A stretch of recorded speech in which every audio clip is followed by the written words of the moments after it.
Hey Packer Nation, this is Rachel Bachmeier, proud principal of West Fargo High School.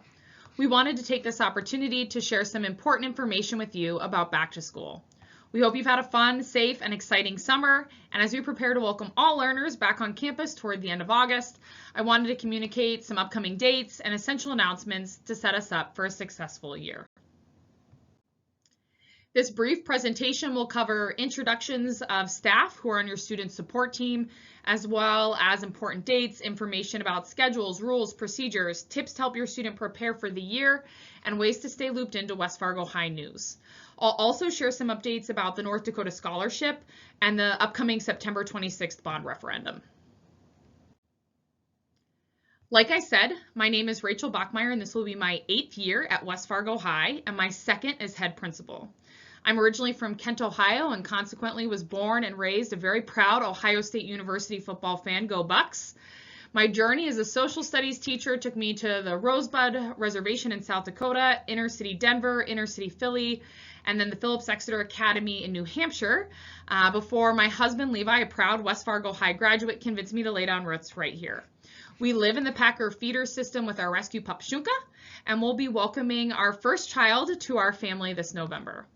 I also want to shout out the amazing educators at West Fargo High School. I've included a picture of our staff dressed to the nines for theme day this past year, and then one of the admin team on a particularly rainy home football game. We really do have the best of the best people at West Fargo High. They care really deeply about our students, and I am truly honored to work alongside them every day. Excellent leaders serve as West Fargo High School's admin team. We've got Dr. Wayne Sampson, Mr. John Asprey, Mr. Rick Wilson as our assistant principals, and Mrs. Lindsay Metz as our dean of students. Each serves a subset of the alphabet, and we did have to change that from last year to this year to help balance things. So make sure you double check and see if your administrator has changed. So in order of the alpha, we have Mr. Asprey, A through F, and then we have Mrs. Metz, G through L, Dr. Sampson, M through R, and then Mr. Wilson, S through Z. We're also grateful to have West Fargo Police Department's own Jason Balvick serving as our school resource officer. This will be his 11th year, and Mr. Justin Beam as our building activities director.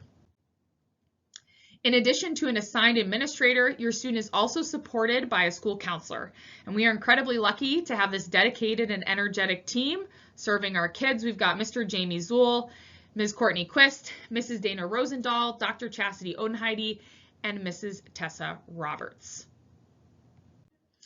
And now some important dates to get onto your calendar. So in a little over 1 week, West Fargo High will host Schedule Change Day.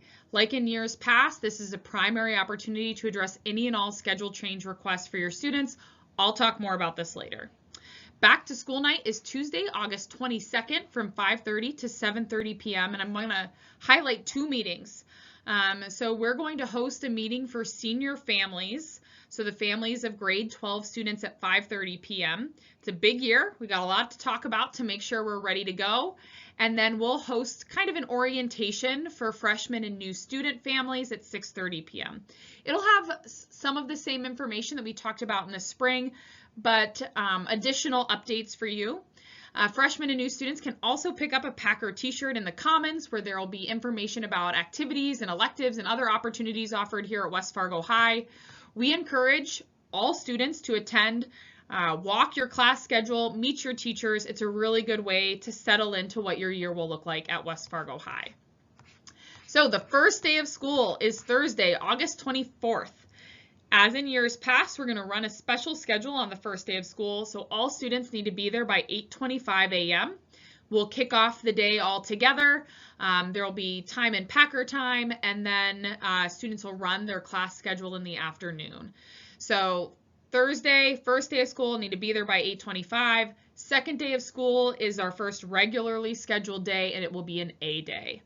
For school pictures, sophomores and juniors will get their picture taken on the first day of school on that Thursday, and freshmen will get their picture taken as a part of their study hall on the second day of school on Friday. I also want to shout out the Bank of North Dakota that's hosting a high school parent launch party on Wednesday, August 30th from 5:30 to 7:30 p.m. at the Lights. They'll have a ton of resources available to help navigate high school and whatever is coming next for your student. Okay, the big change. As we talked about last school year, all of the high schools in West Fargo will be operating on a block schedule beginning this fall. The QR code I included leads you to links with the information that we shared with families with those Q&A sessions that we hosted last year, so you can check that out if you want more information. The basic takeaway is that classes are now 90 minutes long, and they'll be on an alternating A-day, B-day schedule. So 4 classes on an A-day, and then 4 different classes on a B-day. Block 1 starts at 8:25 a.m. Block 4 ends at 3:35 p.m. There are no late starts. There's an advisory period for Packer Time and Win in between blocks 1 and 2. There are a ton of reasons why West Fargo Public Schools decided to go in this direction. I've listed some of them on the slide, including increased credit earning potential for students, fewer courses for more focus, and then the things you can do in a longer block of time that you can't do in 45 minutes, like getting out into the community, more job shadowing, some deeper instructional strategies. There are also a handful of logistical benefits as well. I did want to point out, because I think it's important to note, that the system we schedule with in Power School was able to accommodate 95% of student scheduling requests in this block format. That is equivalent to what we have seen in past years, and in fact, even higher than some of the success rates we've had in recent years. This is a big change. Change is hard, and all of our teachers are working really diligently to prepare. While there will undoubtedly be the pretty typical growing pains that are associated with an organization doing a big change like this, we are excited about the potential of block scheduling, and we'll continue to refine and adjust and grow to make sure we're meeting the needs of our students. The bell schedule for the school year is available on the website, and you can see it right here. Like I shared, Block 1 begins at 8:25 a.m., Block 4 ends at 3:35 p.m. There's that daily 20-minute advisory between Blocks 1 and 2 for Packer Time and Win sessions. No late starts. School starts the same time every day, including Wednesdays. And there's an extended advisory schedule on that. We would use that for pep rallies and other events. This is what a student schedule looks like within Power School. So you can see the designation of A days and B days on that left-hand side. So this student on an A day would have dance jam, and then open campus and their lunch, chemistry, and then English 3. On B days, they would have photography, and then consumer math in their lunch, graphic design, and US history. You won't see lunch visually in the student schedule, and that's okay, because you can know what lunch they've been assigned based on their number next to their Block 2 class. So for example, you can see that this student has a 2.2 on A days, open campus, and a 2.2 on B days for consumer math. So 2.2 means they'll have second lunch, hence the 2. This means that the student would go to the first 45 minutes of their second block class, break for lunch, and then go back for the last 45 minutes of their class. If a student has a 2.1 for their second block, that means they have first lunch. So 2.1, first lunch. So they would have lunch, and then they would go to their second block. And then a 2.3, if they're scheduled in a 2.3, pay attention to that 3, that means third lunch. They would have their block, and then they would go to lunch. So you know what lunch you have by the number of your second block class, 2.1, 2.2, or 2.3. So again, learners won't see like a period that says lunch built into their schedule. Don't worry, that's how it's supposed to be. Everybody has been assigned a lunch. You know which lunch you have based on the number of your second block class. 2.1 means first lunch, 2.2 means second lunch, 2.3 means third lunch. Most students, like probably 90% of students, have the same lunch on A and B days. For a handful of students, they might have a different lunch on A versus B days because we tried to accommodate as many of their elective requests as possible. So just make sure you're double checking and seeing that which lunch you have on A and B days. If it's 2.1 on A days and 2.1 on B days, you have the same lunch. But for a group of students that we were trying to increase their scheduling requests with, you might have a 2.2 lunch on A days and a 2.3 lunch on B days. I also want to talk just briefly about study halls. So all 9th graders have been assigned a study hall to start the year. We want to make sure you have a foundation of support as you adjust to high school. All students who failed a semester 2 course last year and are coming back to West Fargo High have also been placed in a study hall. We want to make sure you are in our building to get the support you need to make sure you can pass your classes. So for all of these students, grades 9 through 12 who are in a closed study hall, so this is different than a study hall for special education or English learner support. So any student in a closed study hall will have the opportunity to apply to get out of it about midway through Q1. So we're talking about late September, early October. So at that time, students can apply for an open campus. And what we would look at is, are they passing all of their classes? Do they have good behavior, solid attendance, and do they have the permission of their parent or guardian? So the application would take all of that into account, and then we would exit students who meet that threshold. They would no longer be in a closed study hall and they would be in an open campus. And we'll send out a lot more information about that when the time comes. Like in years past, West Fargo High will host a schedule change day to manage those schedule requests. This year's schedule change day is on Thursday, August 10th from 9 to 3 p.m.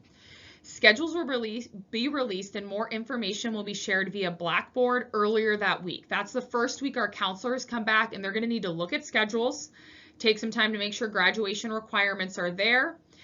Then we'll release the schedules, we'll share more information about schedule change day, and then we'll welcome everybody to campus who needs a schedule change on Thursday. Again, exactly the same thing as years past, only certain change requests will be approved. Those approved reasons are listed on this slide. They're copied directly from the form. More information is about that online. Approved changes are things like not having a full schedule, we might have missed a graduation requirement, or failing a course with the same teacher, increasing the rigor of your schedule, needing to balance your schedule. Those are all things that are pretty much automatic approvals.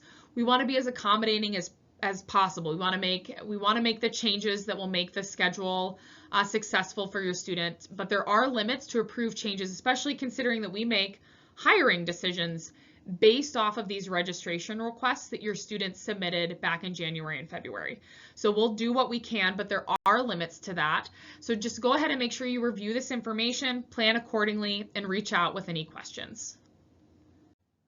So transportation information. Families received a message about this in mid-July, but I wanted to touch on it briefly as well. So due to the bus driver shortage, walk zones have been increased for all of the schools. And at secondary schools like West Fargo High, this means the walk zone has been increased to 1.5 miles. I know this is really hard. It's really unfortunate. The district has tried a lot of solutions, everything from like severely cutting activity busing to increasing driver pay. But at this point, this is where we're at. We would need to hire about 12 more drivers to resume normal operations. So if anybody is interested in driving bus, let me know and I will connect you with the right people. But until then, the walk zone for West Fargo High is 1.5 miles. So make sure you look at the maps and know whether or not your student will be receiving busing services. Specific to West Fargo High, our doors open at 7:30 a.m. to students, so they're welcome anytime after that. Parking passes are $10. You can order them online. In order to pick them up, you do need to make sure that you have paid any parking tickets from previous years. They're about $15 each. So make sure all of your parking tickets are paid and we'll get you your new parking pass for this year for $10. Times to pick up parking passes are back to school night and those first 2 days of school. I know that traffic and parking is a big concern for a lot of us as we head into block scheduling. Hundreds of students will have block 1 off, and so that will impact these things and hopefully help relieve a little bit of the stress on our parking lot and our traffic.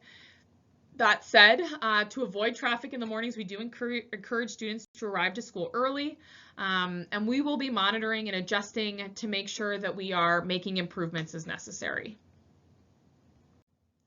Once again, we wanted to talk a little bit about attendance. It is one of the most important factors for student success.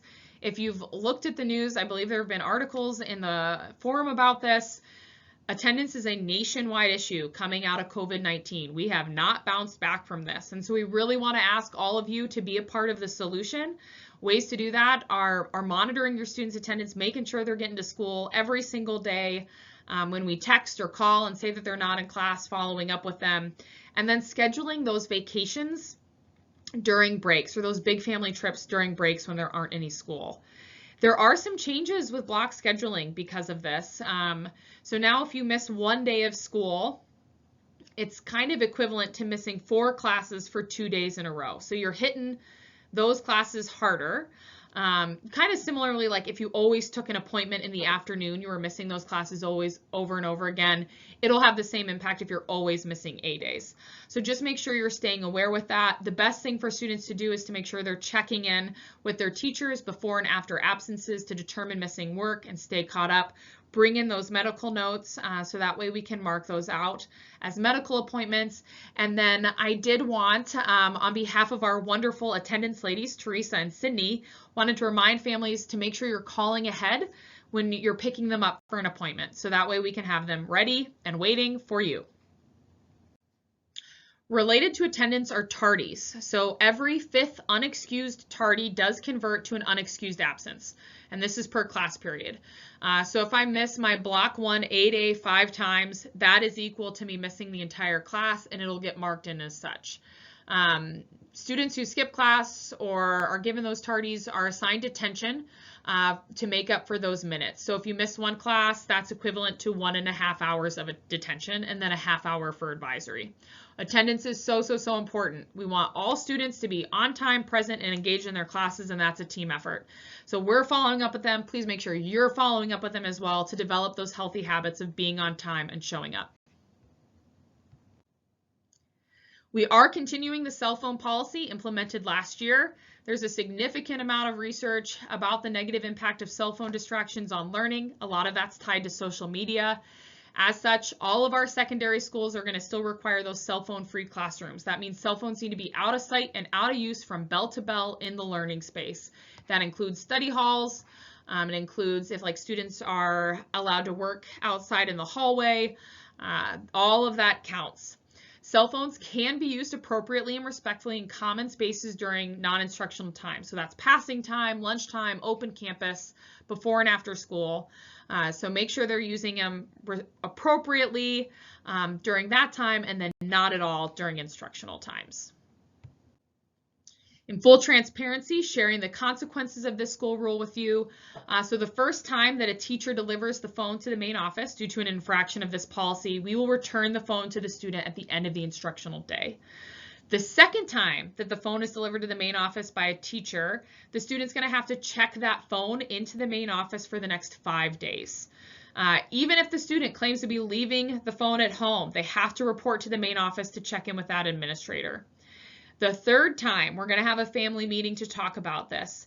Thankfully, last year we didn't really get to this level for a lot of kids, but make sure first time, pick up at the end of the day. Second time, they're going to have to turn it in for 5 days. And then the third time, we have a family meeting that will likely have additional consequences to it, turning it into the office for another amount of time. And then if we have further violations beyond that, that'll be addressed at the discretion of the administrative team. So we hope you'll help us continue to enforce this school rule by restricting texts and phone calls to your students during instructional times. We'll have all of those passing times, lunch, those are great times to reach out to them. If you do need to get a hold of your learner, feel free to contact our main office. We will be happy to assist you. And you can always check out 2 things. So we've got awayfortheday.org, which is a great website with a ton of information about cell phone research. And then some West Fargo high school students in their dual credit advanced health class chose to write about the cell phone policy and what they thought of it. And you can check out a few of those letters in the QR code on the left. So to set your student up for success this school year, we've got a few weeks left. Let's get in some good routines and habits. These are our big recommendations. So establishing a routine that includes 8 to 10 hours of nightly sleep. So making sure they're getting back in that routine of getting to bed earlier and getting up earlier. Promoting healthy cell phone and social media use, limited usage, especially before sleep. Updating your iPad, making sure it's plugged into a power source and that all apps are up to date. Freshmen will be getting their iPads at back to school night. Everybody else, make sure your iPad's ready to go. And then talk to your student about what kind of organizational system they want to use. All freshmen will be getting planners. A lot of our students use My Homework app, but something to record. These are the assignments I have. This is when I have them, deadlines. What our German teacher is going to be organizing like A day things in one color and B day things in another color. That's something you could do with your student too. So just developing some kind of system to help stay organized for the year. A few other important notes. Backpacks are allowed at West Fargo High. This has been true for a few years now. Lockers are available upon request. Just talk to the main office. And then the federal waiver that allows free lunch has expired. So families do need to, just like last year, apply for free lunch or reduced lunch. There's the application online. You can always come into the main office. We'll help you out. And then all West Fargo High School student IDs do operate as activity passes. So no need to purchase a separate activity pass. Actually, you can't. They don't exist anymore because it's just the student ID. And this is because we want a big, rowdy, supportive student section for all of our student athletes. All right, the North Dakota Scholarship. It has new guidance after this year's legislative session. This is an incredible opportunity for any student hoping to receive money to reduce the cost of post-secondary learning opportunities like college or trainings.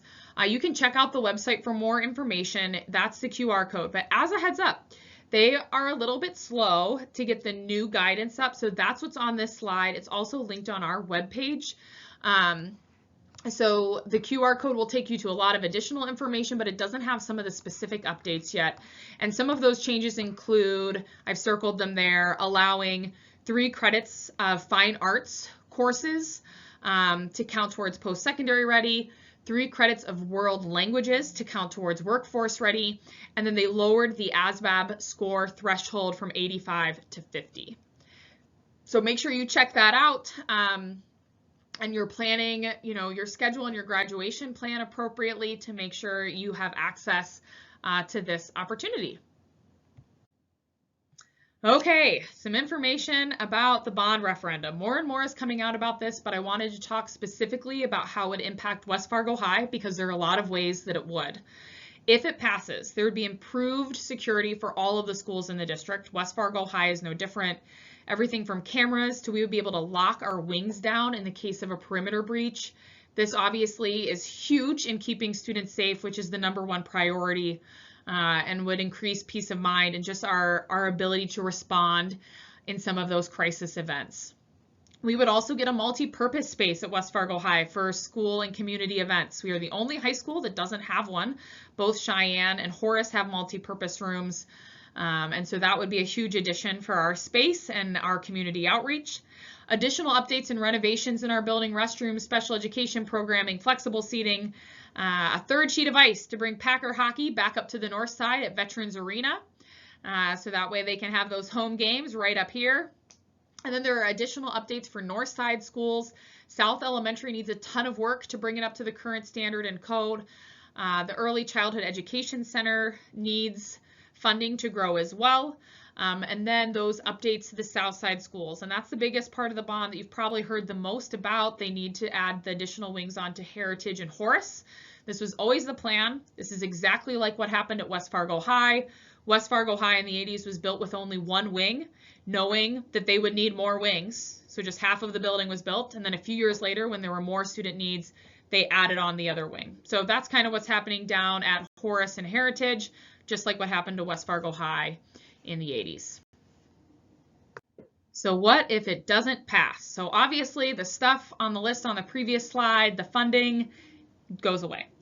The biggest change and the one that would have the biggest impact on West Fargo High is without the additional space at Heritage and Horace, boundaries would need to change. This would mean hundreds of additional students would need to come to West Fargo High. So some of the Horace elementary schools would then have to go to Cheyenne, and then some of Cheyenne's elementary schools would need to come to us. This would hundreds of additional kids in our building without really any additional space. And because of that, money would need to be reallocated from the general fund. That's the fund that pays for teacher salaries, student materials, to cover the cost of modulars. So those tentative, external kind of classrooms. And then the facilities task force, which helped prepare this bond, would need to reconvene. And they would likely propose an adjusted bond that would need to take, anybody who's building or is aware of the construction world right now, those costs every single day are growing and growing and growing. So it would need to take into account all of the expanding inflation, the expanding construction costs. A lot of projects would be eliminated because the focus is on making sure we have learner capacity down at Horace and Heritage. A lot of the additions to the north side would likely be cut. For more information, check out the website via the QR code. I know the district is going to be sharing more information, but if you have any questions, feel free to reach out to me as well.